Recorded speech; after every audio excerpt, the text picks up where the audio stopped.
দেখছেন BNA news, সবার সাথে সবার পাশে। বড়সড় দুর্ঘটনার হাত থেকে বাঁচলেন দেগঙ্গা থানার এসআই সুময় ঘোষ। শুক্রবার রাত 12টা নাগাদ 8টি ডিউটিতে ছিলেন তিনি। পুলিশের গাড়ি নিয়ে দেগঙ্গার বেড়াচাপা চৌমাথায় দাঁড়িয়েছিলেন। পুলিশের গাড়িতে চালক সহ মোট 4 জন ছিলেন। সেই সময় বসিরহাটগামী একটি 10 চাকার ট্রাক দ্রুত গতিতে আসছিল। অপরদিকে হাবড়ার দিক থেকে একটি পাথর বোঝাই 10 চাকার ট্রাক বেড়াচাপা চৌমাথার দিকে দ্রুত গতিতে আসছিল।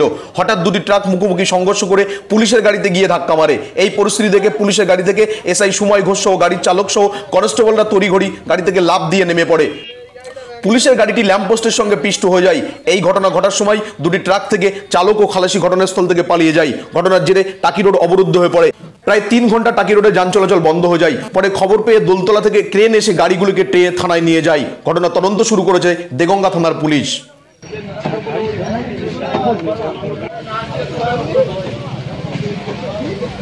এই গাড়িতে সেই সময় কেউ ছিল না? গাড়িতে কেউ ছিল না সেই সময়?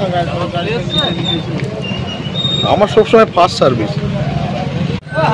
বড় গাড়ি অদ্ভুত গেলে চলে গেছে, 6 চাকা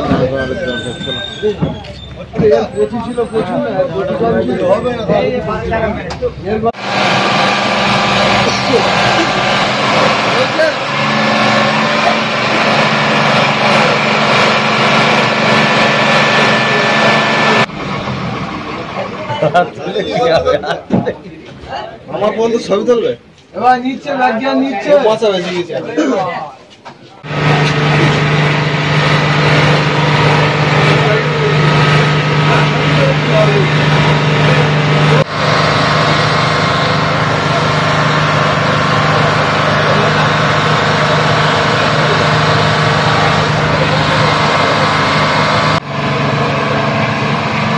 এই মুহূর্তে আমি কিছু বলতে চাই,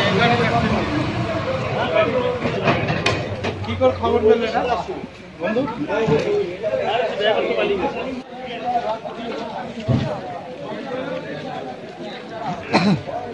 এটা কোন দিক দিয়ে আসছিল? এটা এদিক দিয়ে আসছিল, এটা এদিক দিয়ে আসছিল। আর 10 টাকা চলে যাও, আমার হাতটা দিয়ে সামনে থেকে রাখো।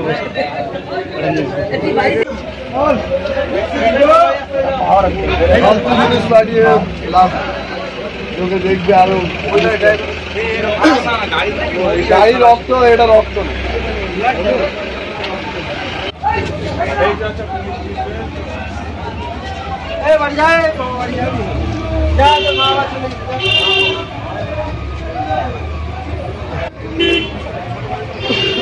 এই বিষয় নিয়ে প্রত্যক্ষদর্শী পুলিশের গাড়ির চালক বাপি মণ্ডল বলেন, ওই সাইডে বসিরহাটের গাড়ি একটা আসছিল। হ্যাঁ, আস্তে আস্তে এই দিক থেকে 10 টাকা আসছে জীবনপুর দিক থেকে। আস্তে আস্তে দুটো মুখ ঘর্ষণ খায়। ঘর্ষণ করতে করতে আমাদের গাড়ি দিল।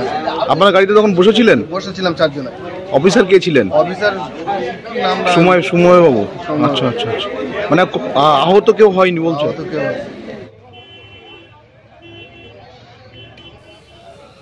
দেগঙ্গা থেকে শেখ মুক্তর রিপোর্ট, বিএনএ নিউজ, উত্তর 24 পরগনা।